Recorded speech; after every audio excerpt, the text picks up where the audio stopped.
Like all disputes within the House of Windsor, it didn't take long before it spilled onto the pages of the British tabloids. In early August, the Sun newspaper claimed King Charles III was considering stripping his disgraced brother Prince Andrew, the Duke of York, of his security detail. Until 2022, Andrew was guarded by armed police, but he lost the right to taxpayer-funded security along with his status as a working royal after settling a sexual abuse case. Since then, Charles has used his own money to fund private security guards to protect his brother, at a rumored cost of $5.8 million a year. So why did this stoush about security spill into the tabloids? Hello and welcome to Royal Scandal. Please do well to like, subscribe, comment, and turn on the notification bell so as not to miss out on any news updates. It all appears to be part of a bigger, longer-running battle known as the Siege of Royal Lodge. What other reason could there be to take his security away? An unnamed palace insider told The Sunday it isn't a secret that the king wants him out.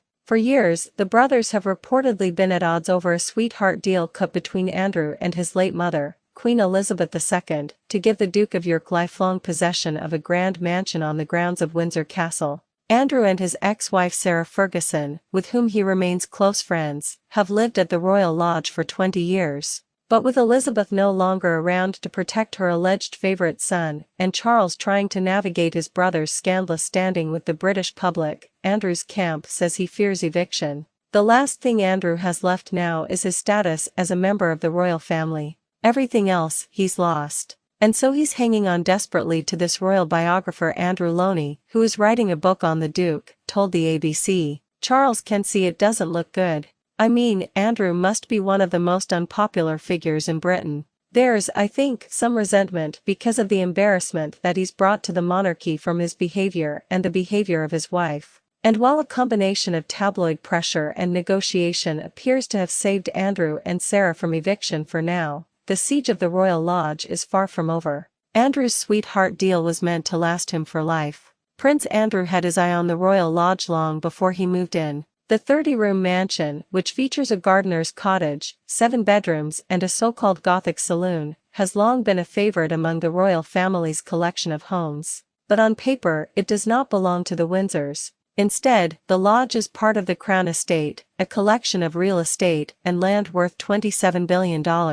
Unlike Balmoral Castle in Scotland, which is Charles's private property, the Crown Estate's assets are overseen by an independent body. The Queen Mother lived in the Royal Lodge rent-free for 5 decades, under a so-called grace and favor arrangement with her daughter. When she died in 2002, Prince Andrew told his mother and the Crown Estate that he would love to move in. He has this deal, which is unbelievable considering London rent. Queen Elizabeth gave him a 75-year lease on the property for £250, $487 a week. UK royal commentator of Wahagan told the ABC. There is one condition on this lease agreement. Andrew is expected to pay for all the upkeep of the mansion, which is more than 3 centuries old, for as long as he lives there. It was estimated that the property needed $13 million in renovations, but Prince Andrew told the Crown Estate he needed to spend more than this to get the house up to scratch. But everything changed for Andrew in 2019, when convicted sex offender Jeffrey Epstein died by suicide in a New York prison cell.